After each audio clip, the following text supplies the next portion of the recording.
this is super hard for me, to be honest, being in front of a camera with no one around. So, excuse me smoking a cigarette.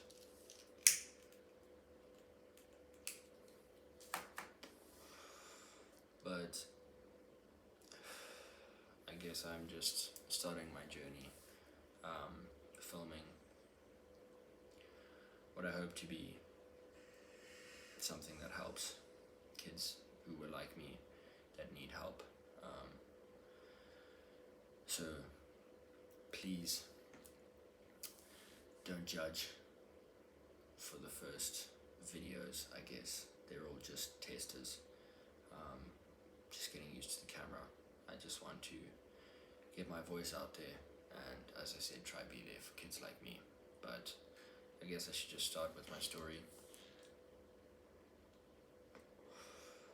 I'm 22. I grew up in a place called Zimbabwe in Africa. Didn't have the greatest upbringing, but I was very blessed in certain aspects. But when I reached 18, I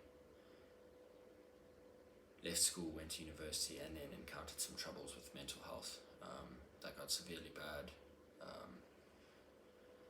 I got very bad depression and addiction issues, and just overall was not happy with my life. About a year ago, I went to the top of a building thinking that I wanted to jump off, and thankfully, before I did it, I called one of my close friends who didn't even question, they just heard it in my voice and managed to come pick me up. And even to the most recent point of a couple of months ago, where I bought a gun and I thought that was the way to go. But I just wanted to spread my story to let people like me know that they're not alone in what they feel, and I just want to try and spread the knowledge of what I've been doing to try and make my life better and improve my life. A lot of the psychologists and gurus and whatnot that we see these days, it's really hard to resonate with them because they don't know what we're going through. They grew up in a different time and they don't understand the type of pressures that are on us. And I felt those, and they just got to me, and it got to a point where I just felt like the easiest way out was to kill myself. And it's hard to admit, and it was hard for a very long time to realize how unhappy I was, and it took an even longer time to realize that I didn't have to live like that. And I mean, today is the first day in what feels like years, and has been years, that I actually feel happy in my own skin and proud to be me, proud to be the person that I am. And it takes a long time to get there, and a lot of pain. Maybe in other people's instances it doesn't take that much, but for me it did. And I just want to try and help the people that are in that situation.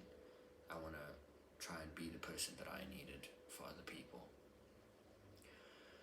So I'm not really expecting much from this. I just want to try and help people. I feel like that's my purpose. That's what I want to wake up for in the morning. Like, making money and doing all this other stuff in life, it just doesn't entice me. It never has. And I don't know why I tried to live under the impression that it did. But I finally realized that I just want to help people. And I want to help people in the place that I was in, because I felt like I had no one. And you feel alone, completely alone. And yeah, you have your friends and your family, but you feel like they don't know what you're going through. And I just want to try and be there for those people. I don't expect that this is gonna blow up. I hope it does. I mean, I'm just gonna keep working at it and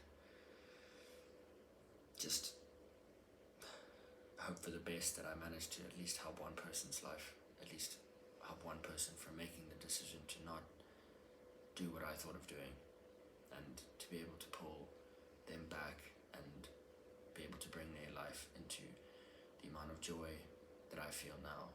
And it's not even in a sense of I'm happy, like it takes a lot to be happy, but I'm so happy of how far I've come, and that's what brings me joy, is that I look at myself a year ago and I can't even recognize myself. I can't even recognize why I was making the decisions I was making, why I was even thinking of making those decisions that would cause so much trauma on the people in my life. And I just don't want to see that in other people's lives. I hate the fact that there's so much suicide and depression and mental health in the world. I mean, mental health issues in the world, and everyone just doesn't bat an eye. Like, people think that young men are just not dealing with it well, and they think that we're overreacting or whatever, but they don't know what it's like. They don't know what it feels like to be in that position. And I know that a lot of men are my age are going through that. So I hope that through these videos and through this channel that I'll be able to help those people. But just a little backstory on where I got to from where I was today. I grew up for my first couple of months on a farm. My parents were farmers, and there were land invasions in Zimbabwe, and our farm got taken away from us, and my family was homeless pretty much. So my parents, being good parents, just did whatever they could to make ends meet, and they moved from job to job. I think we moved like 6 times in a couple of months, and then we managed to settle somewhere, live there for a few years, while my dad just tried to make things work. Then we decided to move down to South Africa, where my grandparents lived, and try farming again there. My grandparents and parents made a butchery. They managed to make ends meet, and then just before the 2008 financial crash, my parents made the decision to come back and try and make it work here, which was really tough because they came just before the financial crash, and when the crash hit, it was rough, but they did everything they could. They put me through one of the best private schools, junior schools in the country. Sorry, just gotta close this door.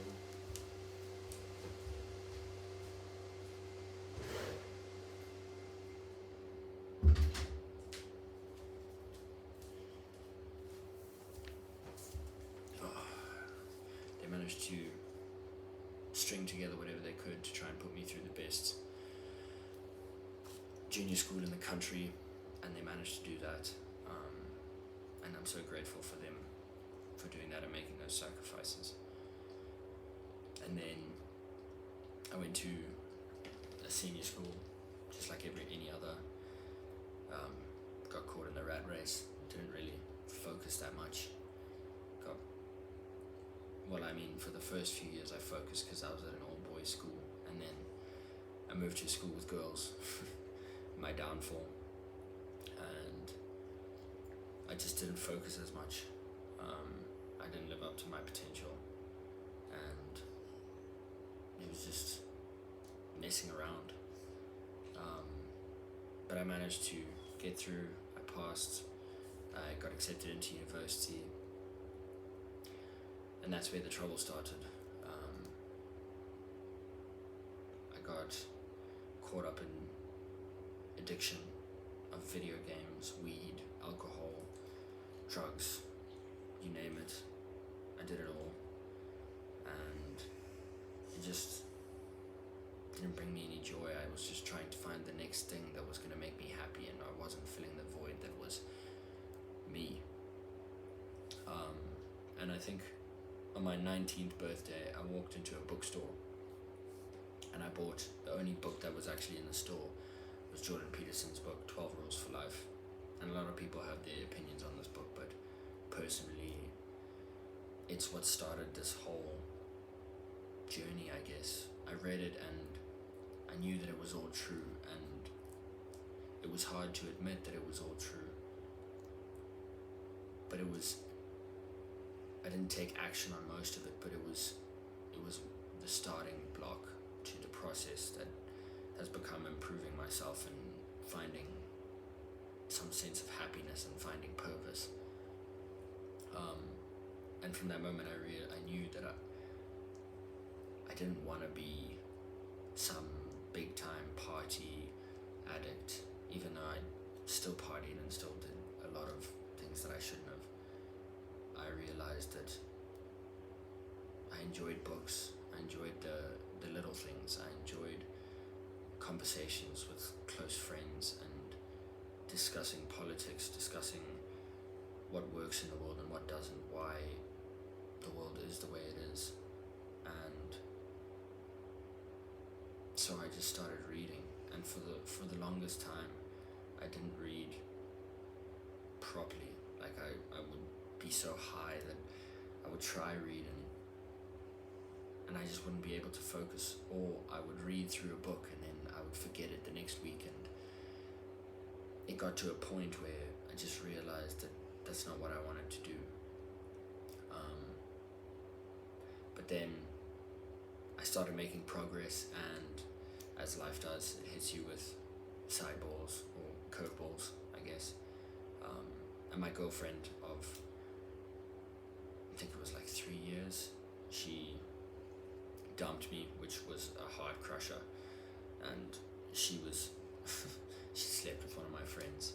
But I mean, I have no hate for her now, I realize that now, but at the time it just broke me, and I went into a stage of depression, and I had like sadness and I guess a sense of depression before, but I never really realized it. I never really thought about it too much. I was like, well, you know what, everyone has this. Like, I was focused on other people's problems more, but then it became prevalent that like I'd always had this sense of sadness and this sense of like being broken inside, but I just never really focused on it. I tried to find something else to distract me, but now I couldn't not focus on it, and it sent me into a hole.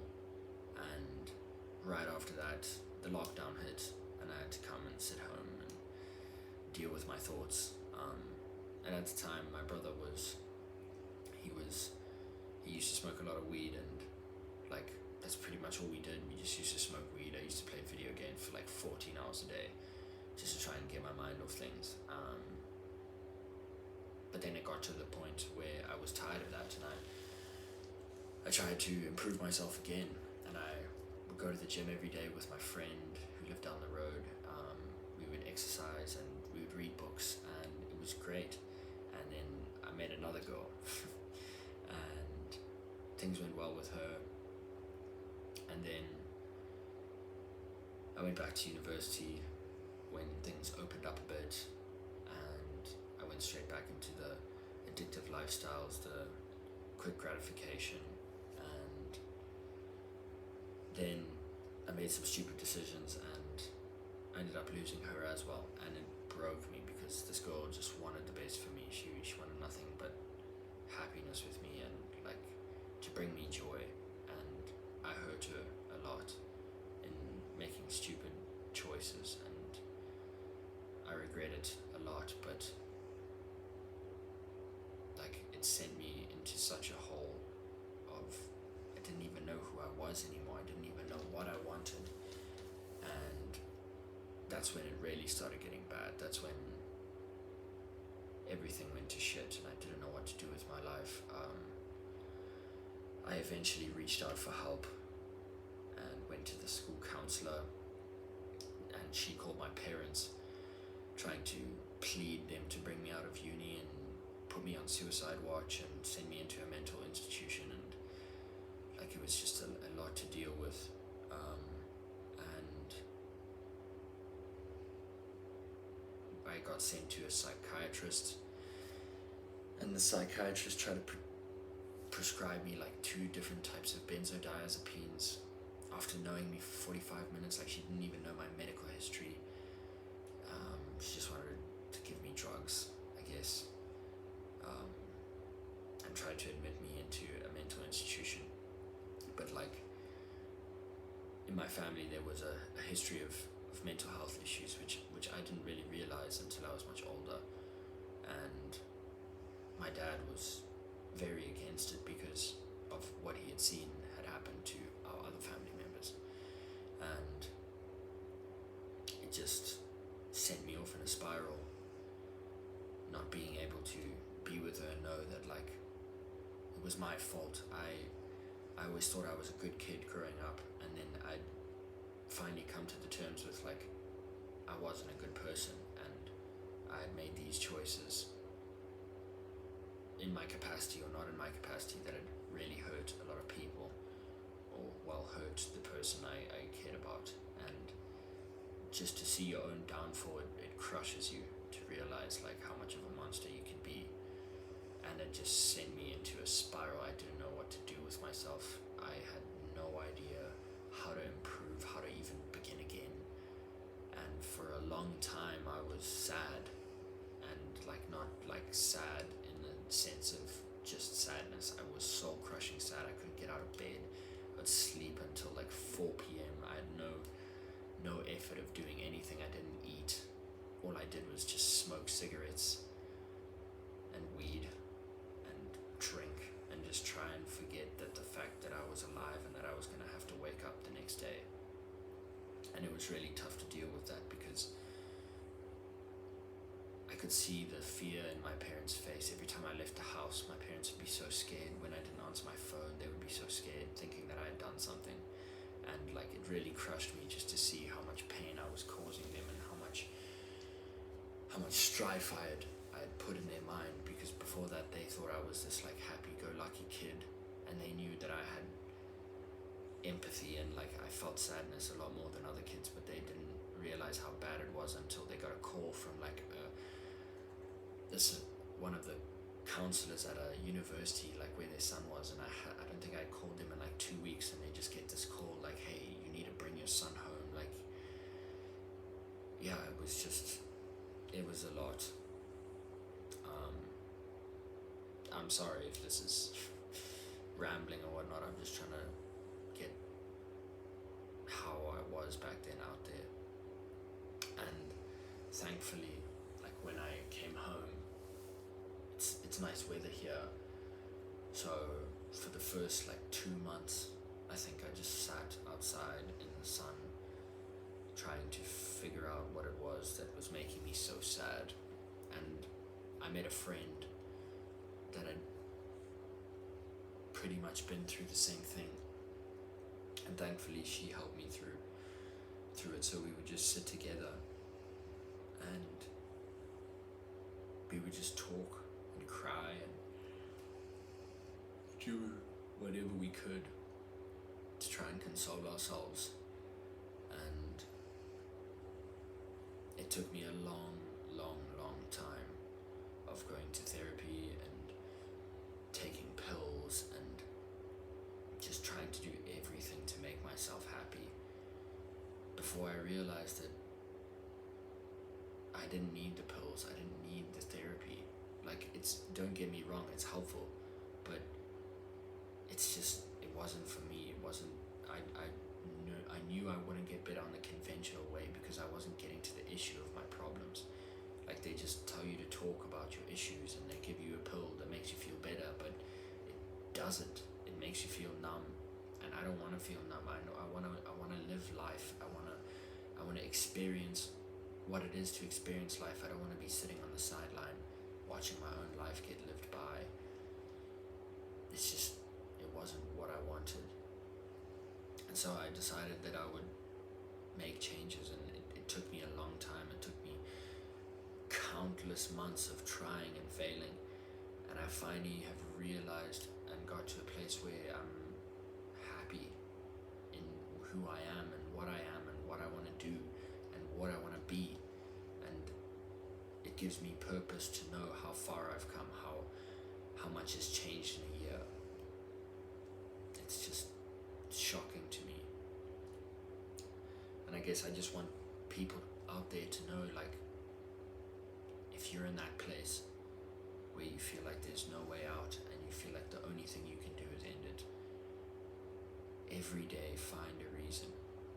I know my reason was just thinking of what my parents would say at my own funeral, and it crushed me. It still crushes me that I even had those thoughts, but it helped. It was my reason. It was my reason that, like, the people in my life, the girlfriends that I had, like, how they would feel if they got the call. And yeah, they had moved on, but like, I just imagined if I had got the call that one of them had committed suicide, how crushed I would be and how I would feel like that was my fault.